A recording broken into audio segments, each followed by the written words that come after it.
तो चलो, आप लोग को इलेक्ट्रॉनिक कॉन्फ़िगरेशन लिखना आ चुका है, ठीक है। आज हम लोग सीखेंगे उसको अप्लाई करके हम लोग क्या क्या सीख सकते हैं, मतलब उसका एप्लीकेशन करके हम लोग क्या क्या चीज फाइंड कर सकते हैं, ठीक है। तो अपना टॉपिक रहेगा आज का एप्लीकेशन ऑफ क्या, electronic configuration, application of electronic configuration, ठीक है। तो सबसे सबसे पहला पॉइंट क्या है कि आपको सबसे पहला ब्लॉक पता करना आना चाहिए, ठीक है। तो सबसे पहला पॉइंट अपने पास क्या है कि how to find block of elements, ठीक है।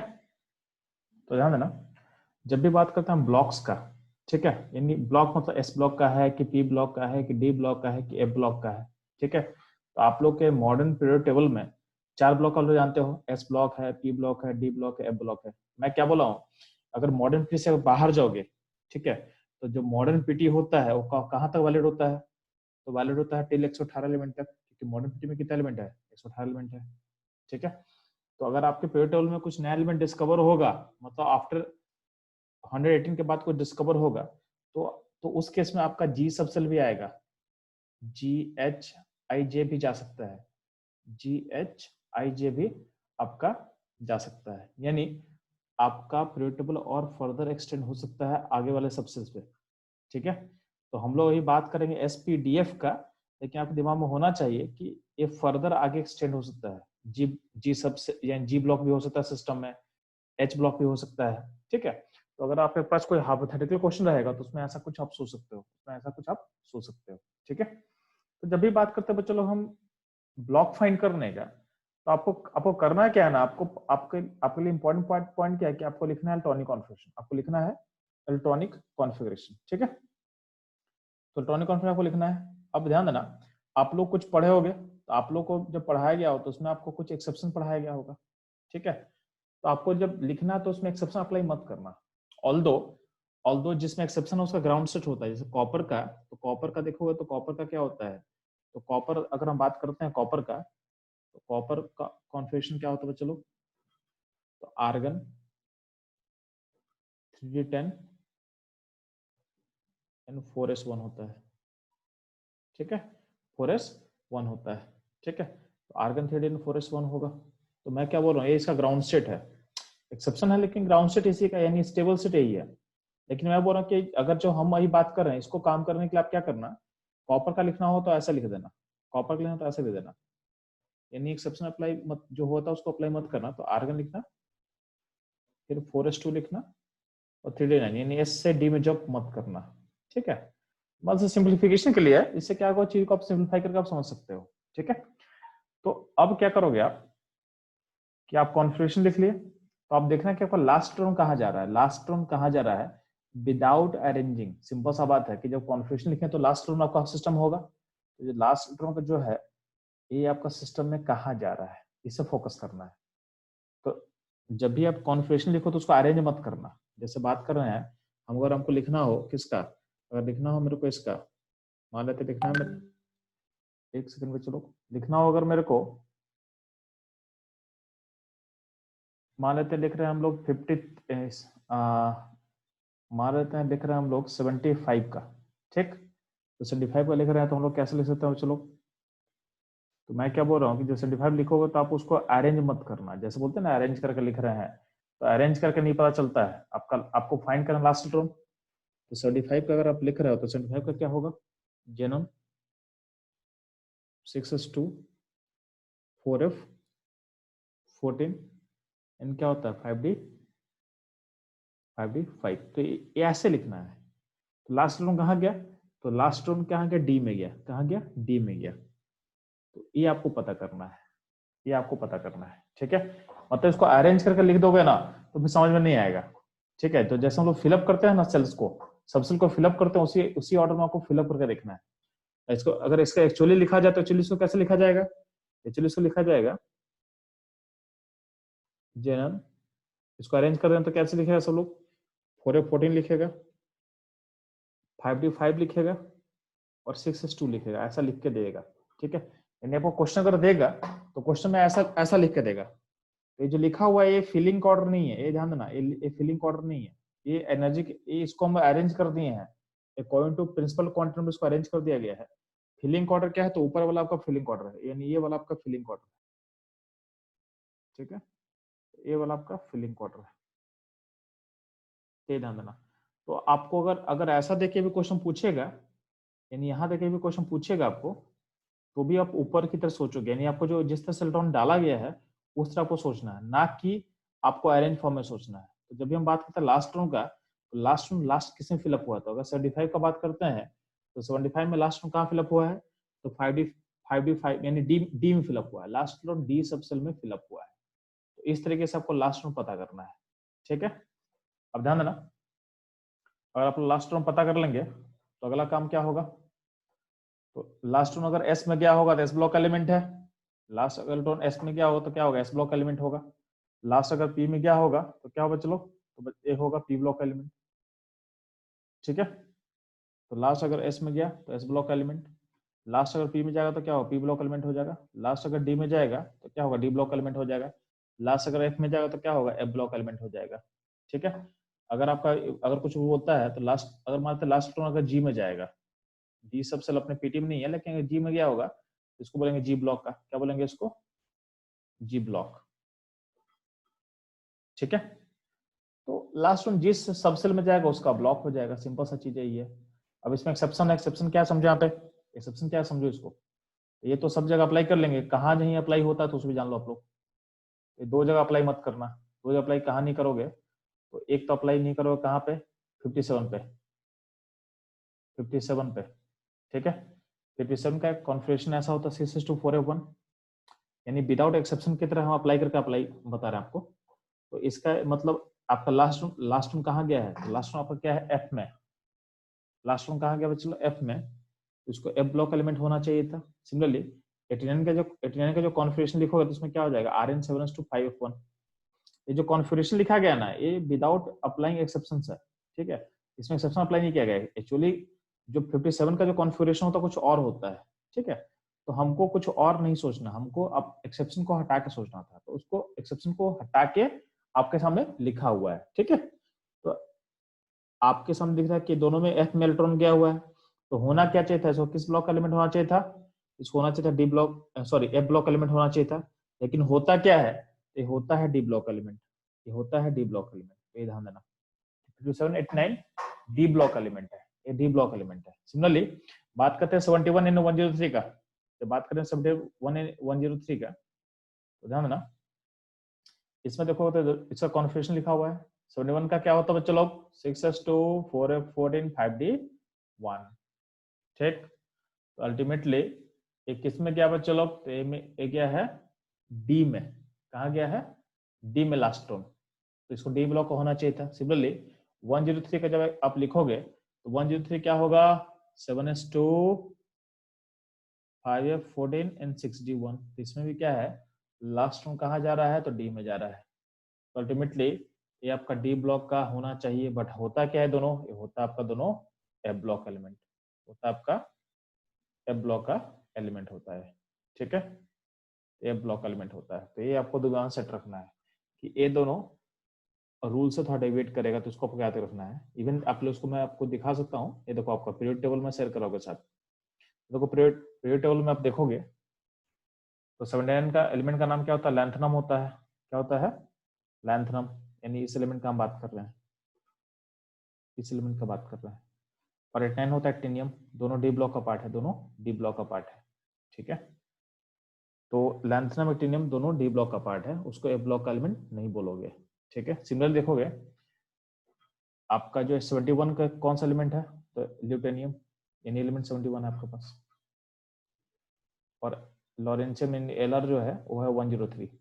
ये दोनों को डी ब्लॉक का होना चाहिए था, लेकिन कहाँ रखा गया, ए ब्लॉक में। तो ये दोनों आपको डेविएशन थोड़ा सा, इसको आपको याद रखना है, इसको आपको याद रखना है, ठीक है। तो ये हम लोग निकाल सकते हैं, तो ये हम लोग का ब्लॉक समझ में आ गया, ब्लॉक में एक्सेप्शन क्या है आपको समझ में आ चुका है, ठीक है।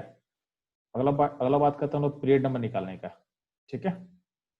यहाँ समझाया हुआ है, ठीक है, कि जो आपका एफ ब्लॉक है, जो लेंथनाइट सीरीज होता है वो स्टार्ट होता है 58 से, एफ ब्लॉक स्टार्ट होगा 58 से और जाएगा कहाँ पे, 71 पे, ठीक है।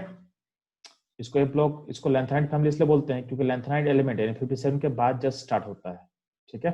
और इनका जो प्रॉपर्टी है वो लैंथनम से मैच करता है, इससे लैंथनम से मैच करता है, लैंथनम से मैच करता है, इसलिए इसको बोला गया लैंथेनाइड फैमिली या लैंथेनाइड सीरीज बोलते हैं इसको हम लोग, ठीक है, क्योंकि इनका जो प्रॉपर्टी है वो लैंथनम से क्या होगा, मैच करता है, ठीक है। तो अगला पॉइंट हम लोग का रहेगा कि हम लोग को अगर पीरियड नंबर फाइंड करना है, अगर हमको पीरियड नंबर फाइंड करना है तो कैसे फाइंड करेंगे। तो बहुत सिंपल तरीका है कि अगर आपको पीरियड नंबर फाइंड करना है तो सबसे पहला पॉइंट फिर से क्या करोगे, आप कॉन्फ़िगरेशन लिखोगे, ठीक है। आप कॉन्फ़िगरेशन लिखना, जनरली हम लोग कॉन्फ़िगरेशन लेते हैं नोबल गैस फॉर्म में, नोबल गैस फॉर्म में आप लोग यहाँ सिखा चुके हैं कॉन्फ़िगरेशन को। तो उस कॉन्फ़िगरेशन में जो प्रिंसिपल क्वांटम नंबर का जो हाईएस्ट वैल्यू होगा ना, प्रिंसिपल क्वांटम नंबर का जो हाईएस्ट वैल्यू होगा वही होता है पीरियड नंबर, वही होता है पीरियड नंबर, ठीक है। यानी प्रिंसिपल क्वांटम नंबर का जो हाईएस्ट वैल्यू होगा वो हो जाएगा आपका पीरियड नंबर, वो हो जाएगा आपका पीरियड नंबर, ठीक है। और मतलब और भी हम इस देखो सेम स्टेप को हम और ही बोल सकते हैं कि आप जो कॉन्फ़िगरेशन लिखते हो तो जो कॉन्फ़िगरेशन होता है तो उसमें क्या कुछ ना कुछ एस होगा, तो जो एस सब सेल के पास जो नंबर होगा ना, एस के पास जो नंबर होता है वही होता है आपका पीरियड नंबर। सिंपल सा बात, अगर सिंपल सा याद रखना है तो एस के पास जो नंबर होगा ना उसको बोल देना पीरियड नंबर, ठीक है। एस के पास जो नंबर होगा वही होता है highest value of principal quantum number किसी भी सीरीज का, ठीक है। तो एस के पास या जो पी के पास नंबर होता है वही होता है हाईएस्ट वैल्यू, तो हम सिंपल बोल रहे हैं कि एस के पास जो वैल्यू होगा ना उसको बस बोल देना अपना पीरियड नंबर, ठीक है। तो इसको जो अप्लाई करके वो दिखाते हैं, ध्यान देना। तो ये समझाया हुआ है कि एस के पास जो नंबर एसोसिएटेड होगा उसी को आप बोलोगे पीरियड नंबर, ठीक है। एग्जांपल 93, तो 93 का जब कॉन्फ़िगरेशन लिखते हो तो क्या होता है 7s2, तो बाकी आगे से कोई मतलब नहीं है, आगे आपको आता है नहीं आता उसको फर्क नहीं पड़ता है, आपको पता है कि 7 एस के पास 7 हो गया तो 7 हो गया इसका पीरियड नंबर, सिंपल सा चीज यही है।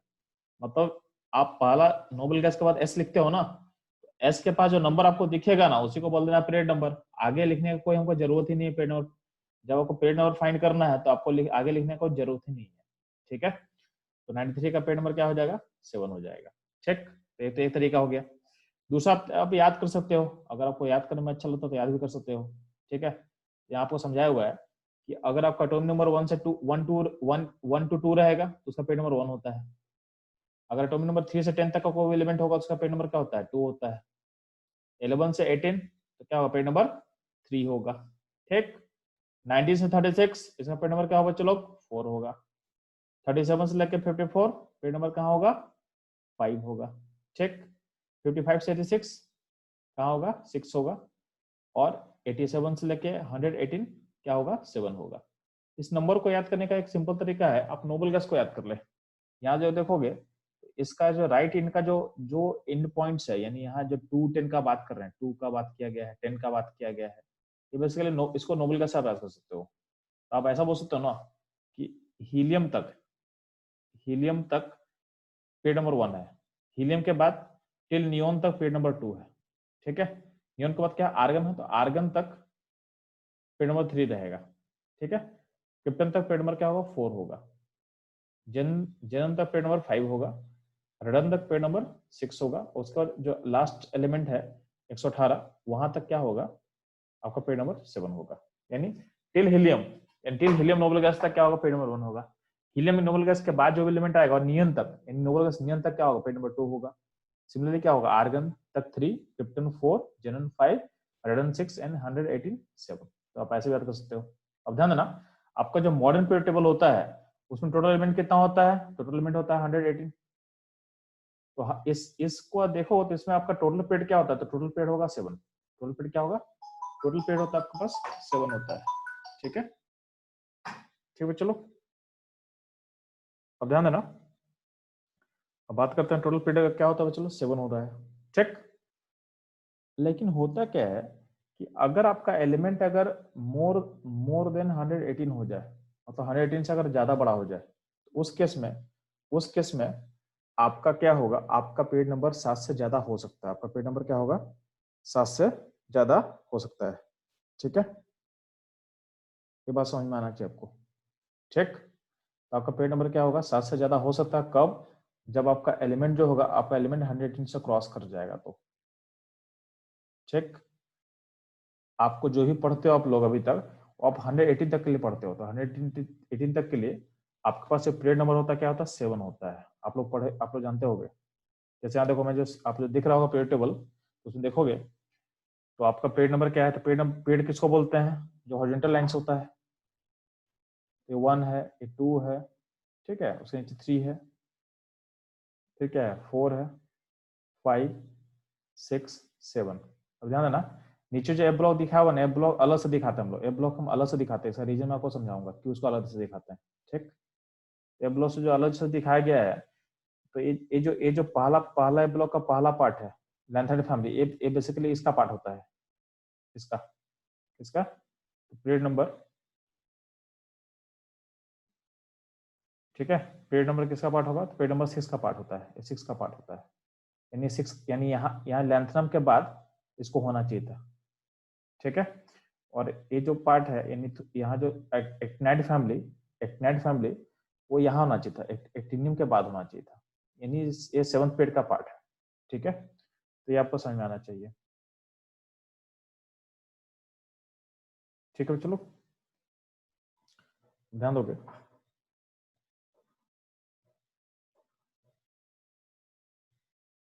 तो ये रहा आपका all about period number, all about period number, ठीक। अब ध्यान देना,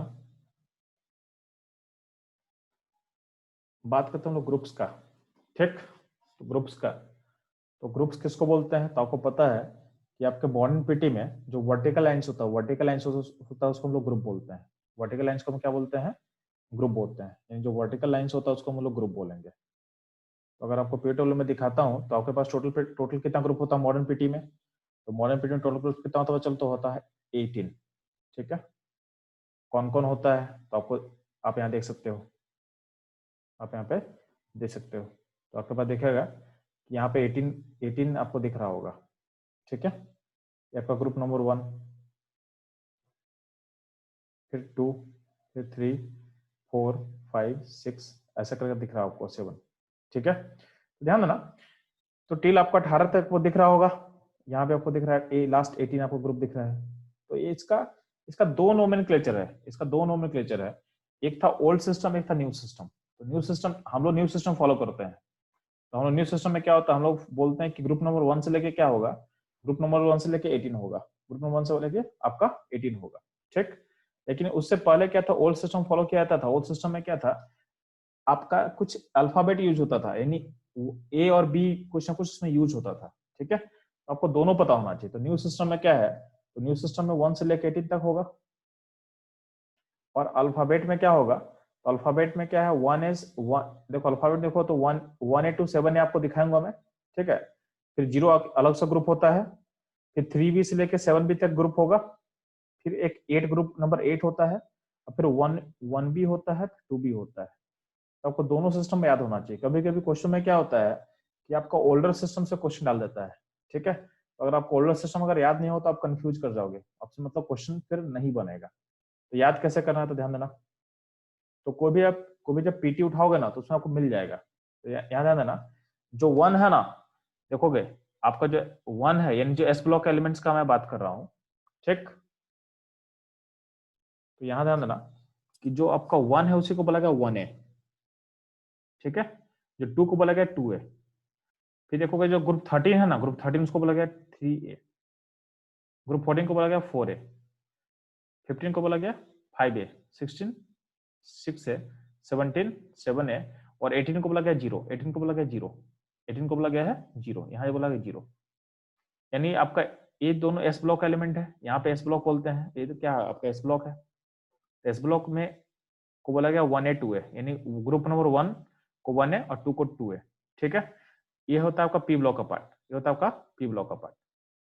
तो जब हम पी ब्लॉक का पार्ट बोल रहे हैं, तो पी ब्लॉक में जो 13 है ग्रुप नंबर, उसको बोला गया है क्या, उसको बोला गया है 3A, 14 को 4A, 15 को 5A, 6A, 7A, और 18 को बोला गया ग्रुप 0। ये आपका ओल्ड सिस्टम है, आपका ओल्ड सिस्टम में है। अब ध्यान देना, बी चला पार्ट होता है डी ब्लॉक का, यानी ये डी ब्लॉक का पार्ट होता है, ये आपका डी ब्लॉक का पार्ट है। तो डी ब्लॉक में बी ग्रुप, अल्फाबेट जो बी होता है, वो आपका डी ब्लॉक में आता है। तो जो जो ग्रुप 3 होता है उसको 3B बोला गया है, ग्रुप 3 को बोला गया 3B, ग्रुप 4 को बोला गया है, ग्रुप 4 को बोला गया है, ठीक है, 4B, ग्रुप 5 को बोला गया है 5B, ग्रुप 6 को बोला गया है 6B, 7 को बोला गया है 7B। ठीक, यहाँ तो कोई दिक्कत नहीं है। यहाँ पर ग्रुप 8, 8, 9, 10 सबको सेम ग्रुप में रखा गया है। 8, 9, 10 के लिए ग्रुप नंबर बोला गया है 8 बोला गया है उसको, ठीक है। तो 8, 9, 10 को ग्रुप नंबर 8 में रखते हैं। क्यों रखते हैं? क्योंकि जब आपको मैं साइज पढ़ा रहा था, आप ध्यान देना कि आयरन का साइज, कोबाल्ट का साइज और निकल का साइज ऑलमोस्ट नियरली सेम था। तीनों का साइज क्या था? नियरली सेम था, ठीक है। तो जब साइज नियरली सेम होगा तो क्या होता है, ये मेटल तीनों एक साथ ऑकर करता है, एक साथ ऑकर करता है, ठीक है। और इनका प्रॉपर्टी सिमिलर होता है, इनका प्रॉपर्टी क्या होता है? सिमिलर होता है। तो इसलिए इसको कहीं ना कहीं सेम ग्रुपिंग में रखने का लॉजिक यही था कि सिमिलर प्रॉपर्टी का शो कर रहा है और सिमिलर साइज है तो इसको सेम ग्रुप में रखा गया था। तो ओल्डर सिस्टम में इन तीनों ग्रुप के लिए एक ही ग्रुप था। क्या था? ग्रुप नंबर 8 था, ग्रुप नंबर 8 था, ठीक है। ये हो गया आपका ऑल अबाउट ग्रुप नंबर का जो क्लासिफिकेशन था। अब हम लोग सीखेंगे कि ग्रुप नंबर पता कैसे करते हैं। हम लोग ग्रुप नंबर पता कैसे करते हैं, तो ध्यान देना, जब भी यार बात करते हैं हम लोग ग्रुप नंबर का बच्चे लोग, तो क्या करोगे, ठीक है। तो ग्रुप नंबर फाइंड करने के लिए आपको क्या करना बच्चे लोग, तो आपको क्या करना है, आपको कॉन्फ़िगरेशन लिखना है, ठीक है। तो बोला गया how to find group number, तो how to find group number में क्या करना है, आपको फिर से कॉन्फ़िगरेशन लिखना है without applying exception. Without applying exception, यानी एक्सेप्शन जो हम लोग सीखे हैं उसको ज्यादा यूज मत करो, मतलब यहाँ पे यूज मत करो।